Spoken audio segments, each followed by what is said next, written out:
এটা খুবই বেশি ইম্পর্টেন্ট, শিখে রাখবা। এই ম্যাথটা কই কই আসতে পারে একটু খেয়াল করো। এই ম্যাথটা হচ্ছে বুয়েট প্রিলির জন্য ইম্পর্টেন্ট, সিকে রুয়েটেও আসতে পারে। বুয়েট প্রিলিতে এবং সিকে রুয়েটে এটা ইম্পর্টেন্ট।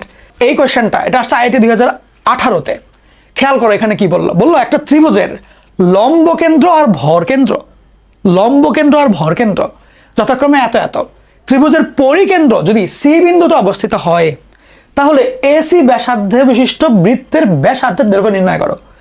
এসি ব্যাস বিশিষ্ট বৃত্তের ব্যাসার্ধের দৈর্ঘ্য, এসি ব্যাসের যে বৃত্ত তার ব্যাসার্ধ কি, ব্যাসের অর্ধেক। সিম্পল, মানে তোমার কাজ হচ্ছে এখন এসি নির্ণয় করা, ওর অর্ধেকটাই হবে অ্যান্সার। ওকে, এই কোয়েশ্চেনটা ইম্পর্টেন্ট এবং এখানে খুব সুন্দর একটা কনসেপ্ট আছে, এই জন্য এই অঙ্কটা নিয়ে আসা। ওকে, তো খেয়াল করো ওরাও কি বললো যে ত্রিভুজের লম্ব কেন্দ্র আর ভর কেন্দ্র হচ্ছে এ আর বি। তার মানে লম্ব কেন্দ্র হচ্ছে এ, ভর কেন্দ্র হচ্ছে বি, আর পরিকেন্দ্র হলো সি। তাইলে এখন তোমাকে এ বি সি এর পজিশনিং গুলা অ্যানালাইসিস করে সি বিন্দুর স্থানাঙ্ক বের করতে হবে। এ তো দেওয়াই আছে, সেক্ষেত্রে এ থেকে সি এর দূরত্ব বের করবা, এসি ব্যাসের দৈর্ঘ্য চলে আসবে। এবার সেটাকে অর্ধেক করলে ব্যাসার্ধটা চলে আসবে। আমি তাহলে আরেকবার বলি, তোমাকে একটা ত্রিভুজের লম্ব কেন্দ্র দিয়েছে, ভর কেন্দ্র দিয়েছে, ওকে, পরিকেন্দ্রের সম্পর্ক তোমাকে জানতে হবে।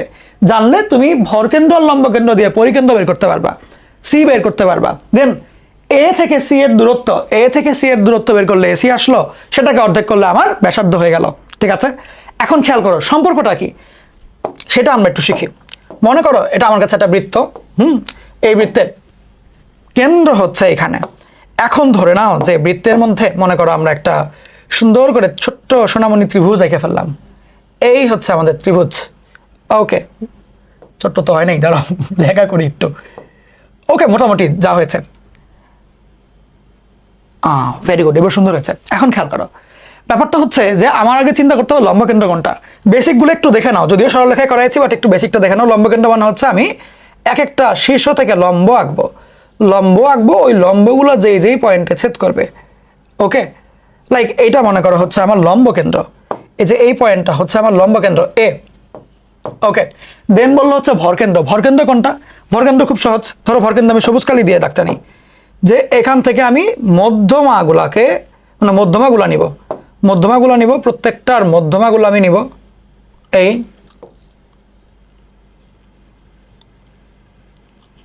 মোটামুটি এটা আসে। ওকে, যাক, এখন কথা হচ্ছে যে এই যে আমি মধ্যমাগুলো নিলাম, সেই মধ্যমাগুলো যদি আমি যোগ করে দেই, যোগ করলে আমি ভরকেন্দ্র পাবো বি। এখন আর সি হচ্ছে আমার পরিবৃত্তের কেন্দ্র, যেটা পরিকেন্দ্র। এখন তোমার এখানে জানতে হবে যে এ বি আর সি এর মধ্যে মেইন সম্পর্কটা কি, এ থেকে সিতে যাওয়ার টাইমের সম্পর্কটা কি। জাস্ট চোখের আন্দাজে দেখো, এ বি একটু বড়, বিসি একটু ছোট না? এখন সবচেয়ে মজার ব্যাপারটা হচ্ছে যে তুমি যদি লম্ব কেন্দ্র থেকে ভর কেন্দ্রের দূরত্বটা বের করো আর ভর কেন্দ্র থেকে পরিকেন্দ্রের দূরত্ব বের করো, দেখবে এটার চাইতে এটা ডাবল হয়, অর্থাৎ A B is to BC equal to 2:1 আসে। ওকে, তাহলে এইটা তোমার জানা থাকতে হবে যে তোমার ভর কেন্দ্র থেকে লম্ব কেন্দ্রের দূরত্ব আর ভর কেন্দ্র থেকে পরিকেন্দ্রের দূরত্ব, এটার ভাগফল হচ্ছে 2। তাহলে কি আমরা বলতে পারি না যে A B is to BC equal to 2:1? বলতে পারি তো। এখন আমার লাগবেটা কি আসলে? লাগবে কিন্তু আমার এ থেকে সি বিন্দুর দূরত্ব।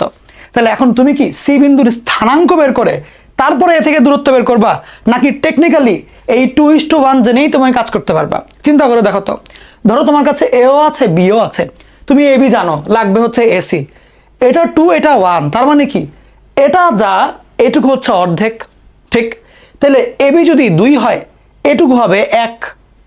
তাহলে যদি এখন আমি বলি যে এ বি 2, তাহলে টোটাল এসি কত? 2 যোগ 1, তার মানে 1.5 গুণ করলেই কিন্তু হচ্ছে। বুঝো জিনিসটা, 2:1 যেহেতু, তার মানে কি এখন যা কিছু আছে এ বির মধ্যে তার চাইতে অর্ধেক বাড়ায় দিলেই হয়ে যায়, তার মানে কি 1.5 গুণ করতে হবে। এখন তাহলে খেয়াল করো, তাহলে আমার যদি এ সি এর মান জানা লাগে, সেটা কি হবে? সেটা হচ্ছে এ বি এর 1.5 গুণ করলেই চলে যাবে, বিকজ আমার এ বি যা এর চাইতে অর্ধেক হচ্ছে বিসি, তাহলে টোটাল 1 আর অর্ধেক মিলে 1.5 গুণ। সিম্পল কথা তো। ওকে, এখন তাহলে করবা কেমনে? খেয়াল করো, এ বি এর দৈর্ঘ্য আমরা বের করবো 3 থেকে -3, তার মানে কত আসে? 6 স্কোয়ার, আর 3 থেকে 5 তাহলে 2 স্কোয়ার, এর রুট ইন্টু 1.5। তাহলে এবার যদি ক্যালকুলেট করি দেখো তো কত হয়, খেয়াল করো। √36 + 4 আসে 2√10 × 1.5, 3√10 আসে। এখন খেয়াল করো আমার কি দরকার, আসলে আমার দরকার হচ্ছে এসি যদি ব্যাস হয় তাইলে সেই বৃত্তের ব্যাসার্ধ, তার মানে কি এসির অর্ধেক দরকার। তাহলে এবার আমরা দেখবো এসি এর অর্ধেক কত, মানে 3√10/2 কোনটা হবে।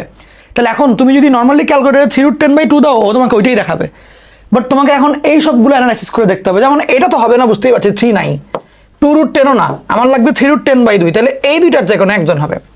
এটা 3√5/2, তাহলে √10/2 এটা মিলবে না, তাহলে বাকি থাকেই কিন্তু এটা, খেয়াল করে দেখো ঠিক কিনা, কারণ 3√5/2 তো একদমই কাটকাট ভাবে এটা মিলে না, বুঝতেই পারছো।